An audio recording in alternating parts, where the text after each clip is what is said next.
کیسے زندگی، آؤ علماء سے پوچھ لیں، آئے جو مشکل پیش کوئی، آؤ علماء سے پوچھ لیں۔ الحمدللہ رب العالمین والصلاة والسلام علی سید المرسلین، اما بعد فاعوذ باللہ من الشیطان الرجیم، بسم اللہ الرحمن الرحیم۔ الصلاة والسلام علیک یا رسول اللہ وعلی آلک واصحابک یا حبیب اللہ، الصلاة والسلام علیک یا نبی اللہ وعلی آلک واصحابک یا نور اللہ۔ میٹھے میٹھے اسلامی بھائیوں اور مدنی چینل کے ناظرین، سلسلہ دارالفتہ اہل سنت میں حاضر ہیں۔ الحمدللہ عز و جل رمضان کی برکتوں سے ہم مالا مال ہیں، اشرار رحمت جاری و ساری ہے، اور خوش نصیب روزہ رکھنے کے ساتھ ساتھ دیگر نفلی عبادت کے ذریعے رمضان کی برکتیں حاصل کر رہے ہیں۔ اللہ ہمیں بھی توفیق دے کہ ہم خوب اس کی برکتیں حاصل کریں۔ موضوع ہے مصارف زکوٰۃ، انشاءاللہ عز و جل اس پر گفتگو ہوگی۔ ابتداً درود پاک کی فضیلت کہ فرمان مصطفیٰ صلی اللہ تعالی علیہ وسلم ہے، جس نے مجھ پر ایک بار درود پاک پڑھا، اللہ تعالیٰ اس پر 10 رحمتیں نازل فرماتا ہے، 10 گناہ مٹاتا ہے اور 10 درجات بلند فرماتا ہے۔ صلو علی الحبیب صلی اللہ تعالیٰ علی محمد صلی اللہ علیہ وسلم۔ مفتی صاحب تشریف فرما ہے، ابتداً کالز سے ہم اپنا سلسلہ آگے بڑھاتے ہیں۔ صابر رضا عطاری تلہار شہر سے عرض کر رہا ہوں، ہمارے یہاں مسجد میں ٹھیک ٹھاک گرمی ہوتی ہے اور اس گرمی میں لوگ مجبوراً تراویح نماز پڑھتے ہیں، جبکہ فنا مسجد میں ہوا چل رہی ہوتی ہے۔ کچھ نمازیوں کا کہنا ہے مسجد میں ثواب زیادہ ملے گا، فنا مسجد میں اتنا ثواب نہیں ملے گا۔ کچھ نمازی فنا مسجد میں نماز پڑھنے کا کہتے ہیں، اور اسی طرح روزہ مسجد میں شور بھی ہو جاتا ہے۔ کچھ کہتے ہیں مسجد میں پڑھو، کچھ کہتے ہیں فنا مسجد میں پڑھو۔ مفتی صاحب سے میرا سوال یہ ہے کہ واقعی مسجد کے اندر ثواب زیادہ ملے گا، فنا مسجد میں ثواب نہیں ملے گا، اور لوگوں کا اس طرح مسجد میں شور کرنا کیسا؟ اچھا مفتی صاحب، یہاں پر میں مزید ایڈ کروں گا، جیسے گرمی کا موسم ہے تو ظاہر ہے ہر مسجد کی انتظامیہ استطاعت نہیں رکھتی، بعض غریب علاقے بھی ہوتے ہیں، جیسے اے سی کا جو سلسلہ ہے ظاہر موسم کے لحاظ سے، تو اب اگر اے سی کی ترکیبیں بنتی ہیں مساجد میں قریب، تو ایسے موقع پہ بھی ذہن تبدیل ہو جاتا ہے کہ اب محلے کی مسجد چھوڑ کر یار وہاں چلتے ہیں، ذرا تراویح بھی ہو جائے گی، اے سی بھی لگا ہوا ہے، تو کیا فرماتے ہیں اس حوالے سے؟ الحمدللہ رب العالمین والصلاة والسلام علی سید المرسلین، اما بعد فاعوذ باللہ من الشیطان الرجیم، بسم اللہ الرحمن الرحیم۔ انہوں نے سوال تو یہ کیا کہ مسجد میں نماز تراویح جماعت سے پڑھنا زیادہ ثواب ہے جی، یا فنائے مسجد میں؟ اس میں تو کوئی شک نہیں کہ مسجد میں پڑھنا ہی زیادہ ثواب ہے۔ اب یہاں پر ہو سکتا ہے ان کو یہ شبہ ہو، عام طور پر گرمیوں میں جو ہے مسجد کے صحن میں نمازیں پڑھی جاتی ہیں، تو صحن مسجد یہ فنائے مسجد نہیں کہلاتا، صحیح، یہ صحن مسجد عین مسجد ہی ہے، ٹھیک ہے۔ اللہ یہ ہے کہ کسی نے شروع سے ہی اس کو فنائے مسجد رکھا ہو، الگ بات ہے، ورنہ عام طور پہ مسجد کے جو صحن ہوتے ہیں تو وہ عین مسجد ہی ہوتے ہیں۔ تو صحن میں اگر نماز پڑھی جا رہی ہے، اور ظاہر سوال سے یہی ہے کہ ہوا فنائے مسجد یعنی وہ صحن والی جگہ کو کہہ رہے ہوں گے، تو صحن میں اگر نماز پڑھی جا رہی ہے تو مسجد میں ہی نماز پڑھنا ہے، ٹھیک ہے، اور مسجد کا ہی ثواب ملے گا۔ تو اب انہوں نے کہا کہ ایسے معاملے میں شور و گل ہوتا ہے، تو ظاہر افہام و تفہیم سے مسئلے کو حل کرنا چاہیے۔ مسجد میں شور شرابہ ویسے ہی شرعاً جو ہے وہ منع ہے، تو لہذا اگر جہاں زیادہ سہولت ہے، یعنی فرض جماعت جو ہے بالفرض وہاں ہو رہی ہے مسجد کے اندر ہی، اور پھر کسی ہوادار جگہ پر جو ہے وہ جماعت کا اہتمام کرتے ہیں، تو اس میں کوئی حرج نہیں تراویح کی جماعت کا۔ اور ویسے بھی آج کل گرمیاں ہیں اور حبس کا موسم ہے، جی، تو ویسے بھی جو ہے وہ پسینے چھوٹنا اور یہ معاملات گھبراہٹ یہ سلسلہ رہتا ہی ہے۔ خیر، لیکن کوئی اس کے باوجود جو ہے جیسے آپ نے سوال کیا کہ کوئی اگر ایسی مساجد دور مسجد میں چلا جاتا جہاں اے سی وغیرہ لگے ہوں، تو شرعی طور پہ تو جائز ہی ہے، صحیح، ٹھیک ہے، کہ وہ جا رہا ہے، وہ اس لیے جا رہا ہے کہ بھائی مجھے تھوڑی سہولت ہو جائے گی، آرام سے میں پڑھ لوں گا، یہاں دشواری ہو رہی ہے، تو اس میں تو شرعی طور پہ جائز ہے۔ لیکن مسجد میں ظاہر ایسا اہتمام کیا جائے جس میں لوگوں کے لیے پریشانی کا باعث نہ ہو، تکلیف کا باعث نہ ہو، ورنہ جو ان کا سوال تھا اس کے مطابق یہ ہے کہ مسجد میں جو ہے وہ تراویح کی جماعت یہ زیادہ افضل ہے۔ ٹھیک ہے۔ اچھا، نماز تراویح میں ظاہر جب سال میں ایک ہی دفعہ یہ موقع آتا ہے، روٹین کی نماز تو نہیں ہے نا نماز تراویح، تو بعض اوقات اس کے اندر جو حفاظ ہوتے ہیں ان سے غلطی بھی ہو جاتی ہے، پیچھے جو کھڑے ہوئے ہوتے ہیں ظاہر وہ بھی بعض اوقات توجہ نہیں ہوتی، تو اگر 2 کی جگہ 3 ہو جائیں اور قاعدہ بھول جائیں، جو اس طرح کی صورتیں پیدا ہوتی ہیں، تو اس میں آپ کیا فرمائیں گے؟ دیکھیں وہ تو غلطیاں تو ہو ہی جاتی ہیں امام سے، ٹھیک ہے، چاہے وہ کتنا ہی پکا حافظ ہو جاتا ہے کہ وہ اس سے غلطی ہو جاتی ہے، تو پیچھے جو سامع ہیں صحیح، وہ غلطی کی اصلاح کر لیں، اگر بالفعل وہ غلطی کی اصلاح نہیں کر رہے، کوئی اور حافظ موجود ہے تو اسے بھی یہ اختیار حاصل ہے کہ وہ بھی شرعی طور پہ اس کی اصلاح کر سکتا ہے، اس میں کوئی حرج نہیں۔ جی اگلی کال۔ محمد شفیق بات کر رہا ہوں سرگودا سے۔ سوال یہ ہے کہ اگر بچے کی پیدائش ہوتی ہے کیونکہ وہ اذان سے پہلے فوت ہو جاتا ہے، یہ اس کو قبرستان میں دفن کر سکتے ہیں یا جنازہ پڑھا سکتے ہیں؟ جی بچہ جو پیدا ہوا اور پیدا ہوتے ہی اذان سے پہلے ہی انہوں نے کہا فوت ہوا، تو اس کا مطلب یہ ہے کہ بچہ زندہ پیدا ہوا، جی کہ جو بچہ جو ہے وہ زندہ پیدا ہو تو اگرچہ وہ بعد میں مر جائے، جی اگرچہ اس کی کان پہ اذان نہ دی گئی ہو تو اس کی نماز جنازہ ہوگی، وہی سنت کے مطابق جو ہے غسل اور کفن دفن کے معاملات رہیں گے، صحیح، اور اسے قبرستان میں ہی دفن کیا جائے گا۔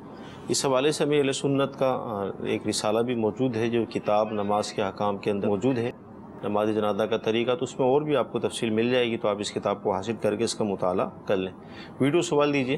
مفتی صاحب آپ سے سوال میرا یہ ہے، جو لوگ رمضان مبارک میں انتقال فرما جاتے ہیں ان کو قبر کے اندر سوالات ہوتے ہیں یا نہیں ہوتے ہیں، اور ان کو جنت نصیب ہوتی ہے یا نہیں؟ رمضان شریف میں دنیا سے رخصت ہونے والے رمضان مبارک میں جو انتقال کرتے ہیں مسلمان، تو بعض محدثین کا قول ہے کہ جو رمضان میں انتقال کرے وہ سیدھا جنت میں جاتا ہے، سبحان اللہ، کیونکہ اس کے لیے جہنم کے دروازے بند ہیں، تو اس لیے سیدھا جنت میں جاتا ہے۔ رہا سوالت جو ہے سوالت قبر کا، تو یہ بھی آیا ہے کتابوں میں، تو اس سے جو ہے سوالت قبر نہیں ہوتے، سوالت قبر سے اسے امان ہوتی ہے اور عذاب قبر سے وہ بچ جاتا ہے۔ ہم دعا کرتے ہیں اللہ تعالیٰ کی بارگاہ میں کہ اللہ تعالیٰ ہم سب کو مدینے میں آقا علیہ الصلوۃ والسلام کے جلووں میں رمضان کے مہینے میں شہادت کی موت عطا فرمائے۔ بڑی سعادت ہے رمضان میں مرنے کی، اللہ تعالیٰ خیر عافیت کی بھی دعا کرنی چاہیے۔ مزید کال لیں گے ہم۔ میں نے یہ پوچھنا ہے مفتی صاحب سے کہ آج کل اکثر نوجوان کی شرٹ پہنے جو کہ کوہنیوں سے اونچی ہوتی ہے کافی، تو اس کے ساتھ نماز پڑھتے ہیں، کیا یہ کونیاں ڈھکی ہونی چاہیے یا اس طرح بھی نماز ہو سکتی ہے؟ مختلف لباسوں کے آج کل انداز ہیں۔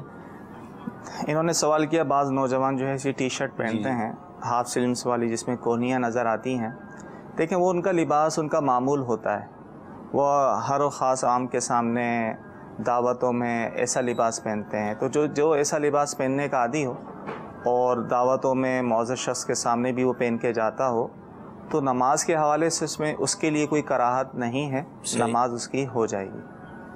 مدنی چینل کے ناظرین، ظاہر ہے اس مبارک مہینے میں لوگ زکوٰۃ بھی ادا کرتے ہیں اور دیگر عبادت کے اندر بھی اپنا وقت صرف کرتے ہیں، تو آئیے زکوٰۃ سے متعلق بھی 1-2 باتیں ہم اس میں شامل کر لیتے ہیں۔ قرض بعض اوقات پھنس جاتا، قرض نے کسی کو دیا ہوا ہوتا ہے، تو اس صورت میں اب زکوٰۃ کی کیا صورت ہوگی؟ کیا اس قرض پر بھی ہم زکوٰۃ دیں گے؟ 2-2.5 لاکھ ہم نے کسی کو دیے ہیں، وہ واپس نہیں ہو رہا ہمیں، تو کیا ہم اس کی بھی زکوٰۃ دیں گے یا وہ معاف ہو جائے گا سلسلہ؟ دیکھیں جو قرض جو ہے وہ لوگوں کو دیا ہوا ہے اس پر تو زکوٰۃ ہوگی، اور زکوٰۃ سال بسال واجب ہوتی رہے گی جبکہ وہ نصاب کے برابر ہو۔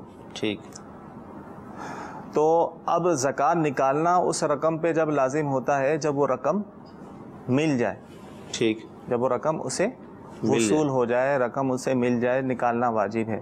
اب مثال کے طور پہ اس نے قرض دی تھی 1 لاکھ روپے، اب 4-5 سال کے بعد اس نے جو ہے وہ لوٹایا ہے اور اس نے زکوٰۃ نہیں نکالی تھی، تو 4-5 سال کی زکوٰۃ اکٹھے نکالنی ہوگی۔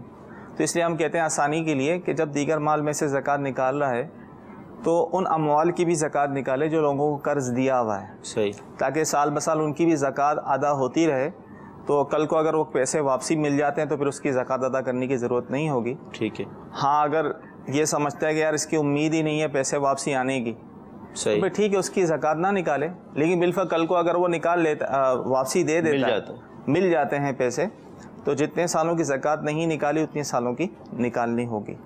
اچھا، بعض اوقات ایسا ہوتا ہے کہ والدین اپنے مال کا مالک اپنے بچوں کو بھی کر دیتے ہیں. جیسے اگر بچی آئیں تو شادی کے حوالے سے سونا رکھ دیا یا جہیز کے حوالے سے کچھ رقم رکھ دی. تو اس صورت میں اس طرح جو ملکیت میں دیا جاتا ہے، اب وہ بالغ ہیں یا نابالغ ہیں، دو صورتیں بن جائیں گی. تو اس صورت میں پھر زکوٰۃ کا حکم کیا ہوگا؟ دیکھیں، جو بچوں کو دینے کے لیے زیورات یا شادی کے لیے جہیز وغیرہ کا سامان یا رقم جمع کی جاتی ہے، تو اس میں تفصیل یہ ہے کہ اگر والد نے اپنے نابالغ بچوں کے لیے کوئی چیز علیحدہ کر دی کہ یہ سونا ہے میری بچی کا ہے، یہ رقم ہے میرے فلاں بچے کے ہیں، تو یہ الگ کرنے سے، علیحدہ کرنے سے جو ہے وہ اس کی ہو جائے گی، نابالغ بچے کی. ماں کے اس طرح کرنے سے نہیں ہوگی. اور اگر بالغ بچے کے لیے، جیسے عمومی طور پہ یہی ہوتا ہے جب بچیاں بالغ ہو جاتی ہیں تو ان کے لیے سونا وغیرہ اور پیسے جمع کر رہے ہوتے ہیں، تو ظاہر ہے جب تک ان بالغ بچوں کو ان کی ملکیت میں نہیں، قبضے میں نہیں دے دیے جائیں گے، اس وقت تک والدین ہی اس کے مالک ہوتے ہیں جس نے اس کو جمع کیا. تو لہذا والدین ہی اس کی زکوٰۃ اگر یہ نصاب کے برابر ہے تو نکالتے رہیں گے. اگرچہ نیت یہی ہے کہ میں اس سے بچے کی شادی کروں گا اس لیے پیسے جمع کر رہا ہوں، تو سال بہ سال جو ہے وہ نصاب کے برابر ہو تو اس کی بھی زکوٰۃ دینی ہوگی. مدنی چینل کے ناظرین، آپ کے ایس ایم ایس بھی ہمیں موصول ہو رہے ہیں. آئیے چند ایس ایم ایس بھی ہم شامل کرتے ہیں. مفتی صاحب سے سوال یہ ہے کہ روزے کی حالت میں جو بلغم ہوتا ہے وہ جب حلق سے ہم نیچے اتار لیتے ہیں تو کیا اس سے روزے میں اس سے روزے میں کوئی اثر نہیں پڑتا. بعض لوگ بار بار تھوکتے رہتے ہیں. اس کی حاجت نہیں ہے، تھوک کو بار بار نگل لیں، اس سے کوئی حرج نہیں ہے، روزے میں کوئی فرق نہیں پڑتا. ٹھیک ہے.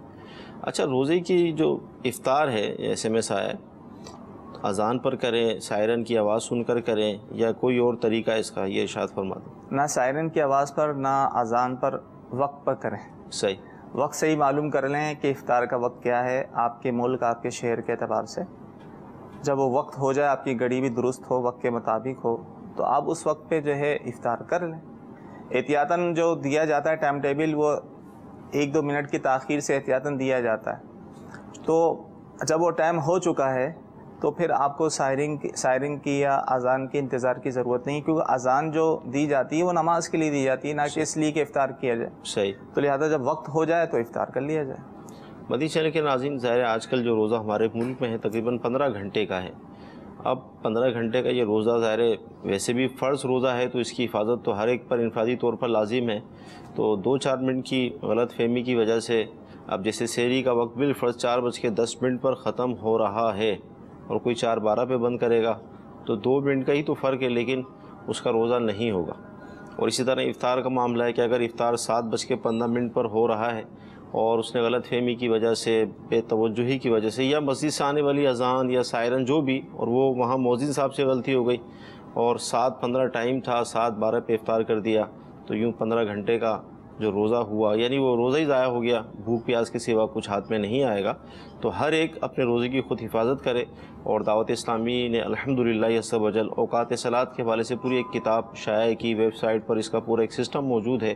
تو لہذا اپنے اپنے ملکوں کے حساب سے اس کو آپ دیکھ لیں. اور مدنی چینل کی اسکرین پر الحمدللہ یہ مختلف جیسے سحری کے حساب سے بھی اور افطار کے حساب سے بھی ٹائمنگ چلتی رہتی ہیں. مزید ایس ایم ایس شامل کریں گے. اچھا، اگر روزے کی حالت میں کوئی نماز پڑھنا بھول جائے، جیسے انہوں نے لکھا کہ توجہ نہیں رہی، یا سوتے میں بھی ہم اس کو کہہ سکتے ہیں، تو کیا اس کا گناہ ہوگا؟ دیکھیں، واقعی اگر بھول گیا وہ، ٹھیک ہے، یا جو ہے وہ سویا ہی رہ گیا، کوئی اٹھانے والا نہیں تھا، نہ اس نے انتظام کیا، صحیح، نہ اٹھ سکا، آنکھ ہی نہ کھلی اس کی، تو اس صورت میں گناہ نہیں ہوگا. صحیح، ٹھیک ہے نا. اور اگر نماز قضا ہو گئی روزے کی حالت میں تو اس میں روزے پہ کوئی فرق نہیں پڑے گا، روزہ ہو جائے گا. ہاں، اگر اس کی سستی کی وجہ سے آنکھ کھل گئی تھی اور کہا چل ابھی میں پڑھ لیتا ہوں، ابھی تو ٹائم ہے، یہ کرتے کرتے وقت گزار دیا تو گناہ گار ہوگا. صحیح. مزید کالس لیں گے ہم. دودھ پیتے لڑکے کا پیشاب اگر کپڑوں پہ لگ جاتا ہے تو اسے پاک کیسا کہا جائے گا؟ جی، دودھ پیتے بچے کا دودھ پیتے بچہ ہو یا بچی ہو، اس کا پیشاب تو ناپاک ہے، اور اس کو بھی اسی طرح ہی پاک کیا جائے گا جس طرح ناپاک کپڑوں کو پاک کرنے کا طریقہ ہے. جی جی، یہ 3 دفعہ دھو کر اچھی طرح ہر بار نچوڑنا، یا اس پر اتنا پانی بہائیں کہ اب یقین ہو جائے کہ نجاست اب زائل ہو گئی ہوگی تو کپڑا پاک ہو جائے گا. جی. جی اگلی کال. سوال یہ تھا کہ امام کی اگر خشخشی داڑھی ہو تو اس کے لیے تراویح کی جماعت پڑھ سکتے ہیں؟ امام کی اگر داڑھی خشخشی ہو، چھوٹی ہو، دیکھیں داڑھی جو ہے وہ 1 مٹھ یعنی 4 انگل یہ رکھنا واجب ہے.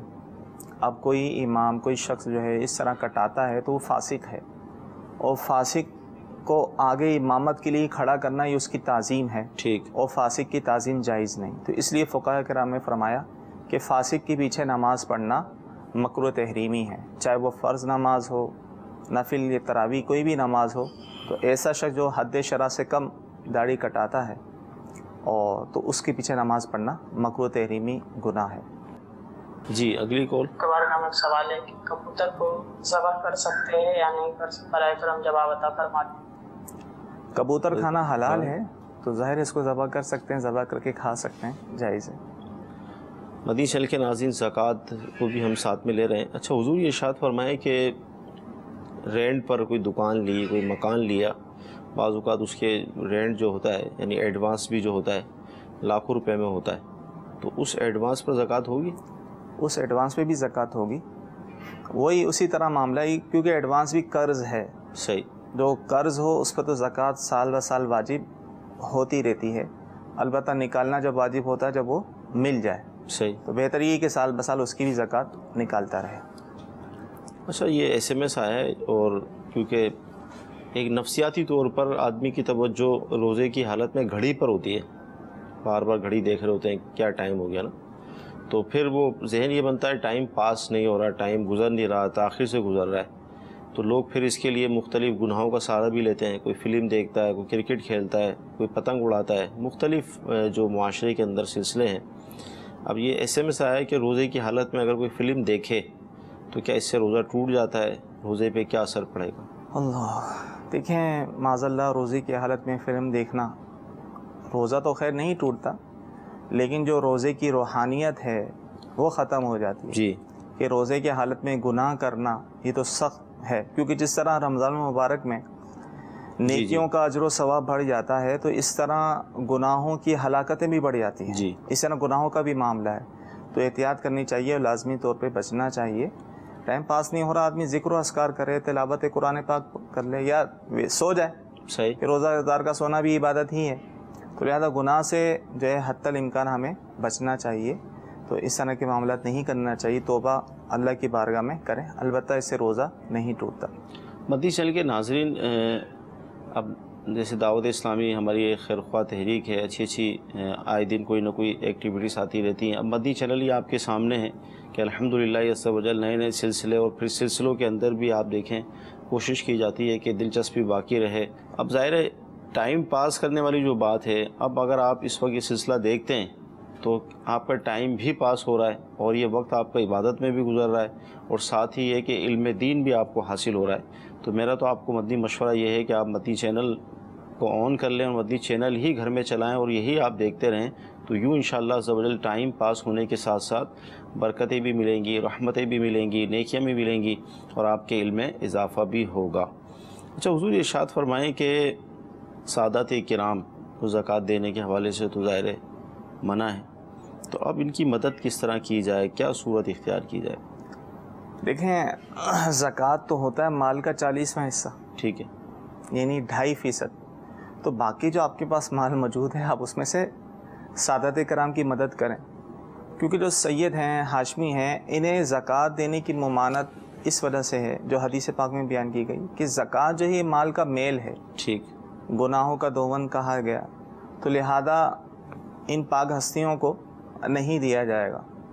تو لہذا اپنے پاک مال میں سے، پاک و طیب مال میں سے ہی ان کی مدد کی جائے. صحیح. ہاں اگر بالفرض ان کے پاس پیسے نہ ہوں کسی، اور کوئی سید صاحب ہیں واقعی مجبور ہیں، حاجت مند ہیں، اور ان کو زکوٰۃ بھی نہیں دے سکتے، اور ان کے پاس دینے والے کے پاس زکوٰۃ کے علاوہ اور کوئی مال ہے نہیں صحیح جو دے سکیں، تو اس کے لیے شریعت نے یہ حیلہ بیان کیا ہے کہ وہ کسی شریف فقیر کو جو غیر سید غیر ہاشمی ہو، شریف فقیر اسے زکوٰۃ دے دے اور اس سے عرض کر دے کہ آپ سید صاحب کی مدد کر دیں.